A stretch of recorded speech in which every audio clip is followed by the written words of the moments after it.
Ni meron yung cellphone kalorong-lorong. Nagbabaki niya lang. Mag-ihaw tayo ngayon ng kutsilyo ay ng kalabasa para iulam namin ngayon.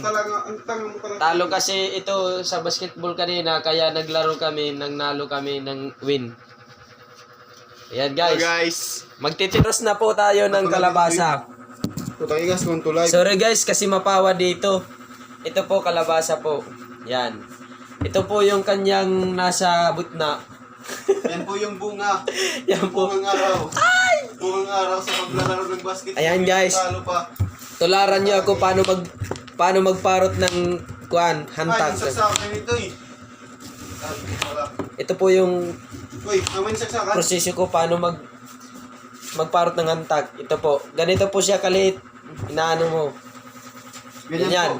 Inuuna mo po dito sa taas para maging paigbaw. Ay hindi pababais. Ganyan. So, yung kanyang resulta, ganito yung labas.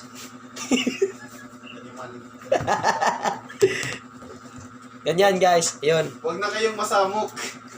Yan guys. Nood lang kayo guys. Ipapas forward natin yan para maging mahinay. Huwag muna itong electric pa na ito nakakabuisit ko. Hindi pala. Ayan guys, natapos na ang aking pinas forward na natin. Ayan guys yung ating naparutan.